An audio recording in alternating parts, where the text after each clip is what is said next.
To whichever little group we happen to be born, we owe passionate love and loyalty. Members of other groups are beneath contempt, deserving of rejection and hostility. That both groups are of the same species, that to an outside observer they are virtually indistinguishable, makes no difference. This is certainly the pattern among the chimpanzees, our closest relatives in the animal kingdom. This way of viewing the world may have made enormous evolutionary sense a few million years ago, however dangerous it has become today. We lack consensus about our place in the universe.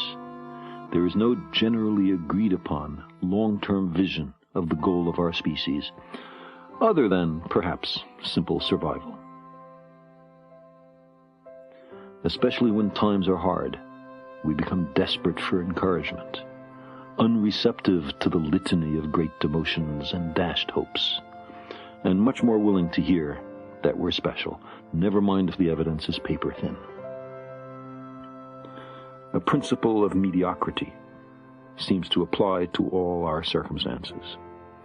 We would not have known beforehand that the evidence would be so repeatedly and thoroughly incompatible with the proposition that human beings are at center stage in the universe. But what is the alternative?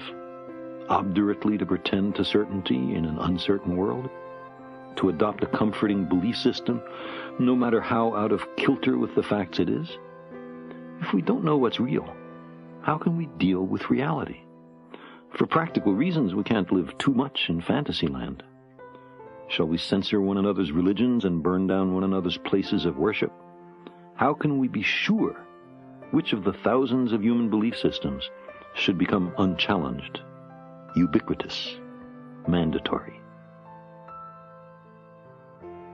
Religions contradict one another on small matters such as whether we should put on a hat or take one off on entering a house of worship, or whether we should eat beef and eschew pork or the other way around, all the way to the most central issues such as whether there are no gods, one God, or many gods.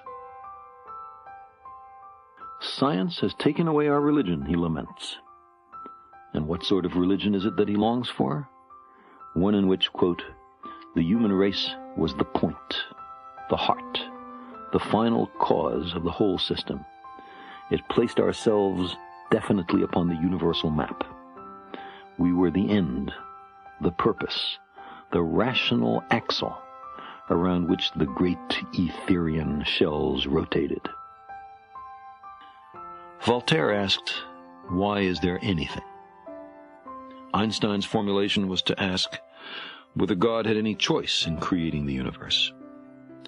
But if the universe is infinitely old, if the Big Bang some 15 billion years ago is only the most recent cusp in an infinite series of cosmic contractions and expansions, then it was never created, and the question of why it is as it is rendered meaningless.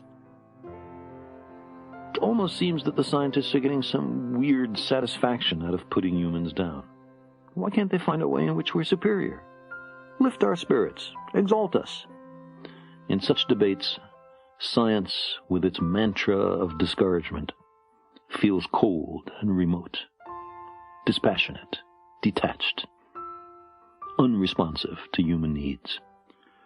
And again, if we're not important, not central, not the apple of God's eye, what is implied for our theologically based moral codes, since he has discovered that he inhabits nothing but a very obscure corner of the universe, instead of the central world around which sun, moon, and stars alike revolved? There can be no doubt that man may feel himself, and has often felt himself, a great deal too insignificant to be the object of any particular divine training or care. If the earth be regarded as a sort of anthill, and the life and death of human beings as the life and death of so many ants, which run into and out of so many holes in search of food and sunlight, it is quite certain that no adequate importance will be attached to the duties of human life, and that a profound fatalism and hopelessness, instead of new hopefulness, will attach to human effort.